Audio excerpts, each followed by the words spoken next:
How are you? It's the 14th of January 2024. I'm just reading a book here. It's a library book, and it's by Sir Robert Kane, his life and work, and he was a state chemist, and he looks at the resources of Ireland. The name of the book is the natural resources of Ireland. The natural resources of Ireland. Yeah, that's it. I'm looking at it backwards, you understand that. But it's quite an old book. That's in there. It's published in 1944. I remember years ago taking out a library book on the resources of Ireland, and it was written. Written about 1870, but it was about the resources of Ireland in the 1600s. And I was amazed at the resources that the country had in the 1600s. But one of the things I always remember about the amount of cattle hides it was exporting, mainly to England, the amount of cattle hides and sheep hides and all that sort of stuff. But there was a lot of other stuff like timber and all of that. In fact, an awful lot of the ships for the Royal Navy got their timber from south west Ireland, their oak. There were vast oak woods there, and they were nearly all cut out of it there to make and build ships. But this chap at page 64 talks about electricity, and he says, since the putting into commission of the Shannon scheme in 1929, that's Ardnacrusha, the country has had the benefit of continuous supply of cheap electricity. Now, I know for a fact that about that time that there were a lot of houses. There were a lot of houses not connected. We got the electricity, one of the first, because my father was an early adopter in 1952. So I never remember there being no electricity. But I do remember many houses in my area with no electricity, using either tilly lamps or gas lights. That was common in up to 71 and 72 and 73. So what he says here anyway, it benefited from cheap electricity because of the Ardnacrusha hydro scheme, with the result that the total demand increased from about 400 million units in 1924 to 400, I'm not wrong now, I'll just go there, 40 million euros, 40 million units in 1924 to 450 million units in 1941. Now, just to rehash that, to make that clear, I muddled a wee bit there, we're talking here about horsepower.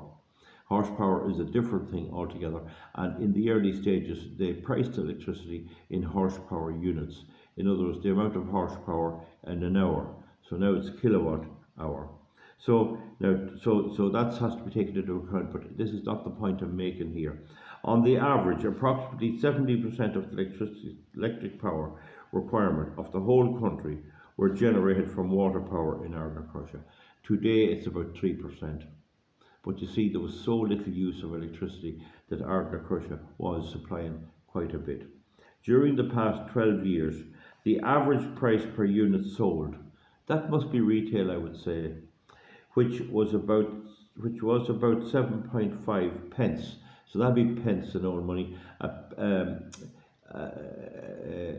For a euro, there was 1.27 Irish pounds in punts in a euro.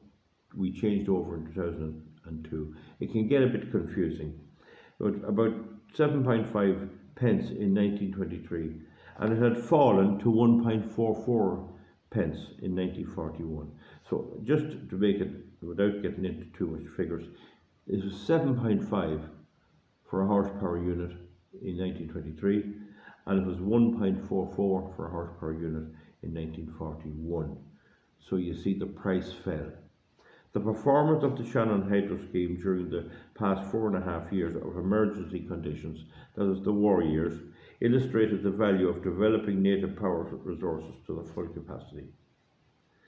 Sir Robert estimated that the potential water power resources of the country at 1,250,000 horsepower when taken at 100% efficiency. The Water Power Resources of Ireland Subcommittee, 1921, investigated the power available in 4 of the large rivers in Ireland, and using this as a basis for the calculations arrived at the figure of about half a million continuous effective as distinct from theoretical water horsepower for the whole of Ireland. Now, we needn't get into that too much, but the main point from this is that with a very small demand, the hydropower reduced the price from 7.5 to 1.44. And key to that is that the water power replaced the other forms of generation, whether it was steam engines by coal, whatever methods they had, possibly gasoline engines. I don't know. I know those engines in most towns, and they were usually hot bulb engines and that sort of stuff. Whatever they were, anyway, they were run on fuel of some kind, and the hydropower brought the price way down, way down. And that proves that the hydropower was retiring off the fossil fuel power, whatever steam engines or whatever they have. It meant that they could be turned off, and that's the key point about wind energy. Wind energy, I have claimed, has no effect on the amount of fossil fuel power you have to generate at all. I have claimed that if you measure them over a year, the wind energy is a net consumer of electricity. So you do not reduce fossil fuel by introducing wind energy, and solar energy is even worse, is even more feeble. And I saw in today's paper, one of the papers now, I just saw it in the shop. I didn't get time to read it, I was busy, but I read a little bit of it, and it said that the hopes of shutting down the fossil fuel power stations have now been dashed, and that traditional type fossil fuel power stations will be running into the foreseeable future. Might get that for you later. So if all this wind was working, you would be able to turn off all this fossil fuel, say goodbye to the Arabs and the other producers, and run your indigenous power. I think, without being too hard on the like of the Greens and that and the government, they were stupid. They had no education, and they thought that it would actually replace fossil fuel, and it can't do that under any circumstances. In fact, wind energy cannot be used without fossil fuel. Fossil fuel is the source of its power. That's hard to believe, but I have said that, and it's proven to be right. In Germany, it's proven that their economy is going down the tubes. They're stuck for fuel. There's wars going on in the world over fuel. And this idea, just stop oil, we can do without oil, is a load of nonsense. It's just ignorance. It's absolute ignorance. And so that's what it says in the paper. We're going to be burning coal, oil and gas for the rest of our lives, more or less. And that's as I would expect, because it is a complete and utter fallacy, complete and utter ignorance to think that you can put up windmills all over the place and build them out of the sea and all that, and away you go. You don't need fossil fuel. That's the reality. It's the companies are trying to scrap money, get money anywhere they can, and they must be paying into the funds of the elected representatives, and they're being led by the nose, thinking that the money is going to get them re-elected, and then all will be happy in the garden. And I'm at odds to point out that is completely and utterly wrong. And the answer to all this is do the proper environmental assessment under the SEA directive, and they refuse to do it. They refuse to do it because they know immediately they'll be caught out, that they couldn't go ahead with them. And so we have to try and drag them to the courts to do this. It is strange, really. And when you think of this, I just saw too in the paper, some minister calling for the jailing of the people who jailed the postmistresses in England. I mean, they jailed a load of postmistresses. And I'm still at a loss to understand what happened. Still at a loss. Oh, we'll have to jail the people that jailed them. Well, I mean, who appointed the people who jailed them? Only the government. So what kind of a stupid government can have police forces and all that, and no one blew the whistle, and nobody was able to count up and say, hold on, these people said they didn't do it. These are decent people. No way that they steal the money. Oh no, jail them up, every one of them. And now, when they're caught out, the government minister says, jail the people who jail them. So will they jail the judge that sentenced them? Not a hope. He just wants a scapegoat. The reality of these politicians who are now shouting about it is they caused this. They have caused this whole madness about the green nonsense. They couldn't accept the computer got it wrong, and it did. And when it came to the election in America in 2020, the computer is accused of getting it wrong, and they sued, and the judges said, well, if you can't prove they got it wrong, you have to pay the money. And they got a whole lot of money. So it's bizarre. It is the most ridiculous thing.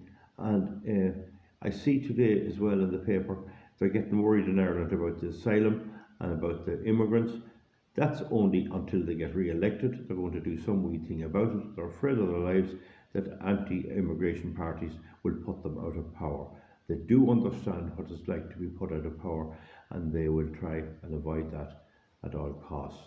We'll see you back for something else soon, but the big point is, in the 1920s, Ardnacrusha on the Shannon River, which is hugely injurious to fish stocks, hugely environmental impact, but it did replace coal, oil and gas or whatever was being used at that time, and the price of electricity came way down, fell drastically, because you didn't need this fuel. And at that time, bringing in fuel was not like now. There was no pipes, there was probably no gas, and they probably just brought it in big steamers, big ships, and probably offloaded it with coals, with shovel and spade, and by hand. Coal was sold in jute bags, so it's very likely that it was the work getting the coal and all of this that caused the problem and caused the high expense.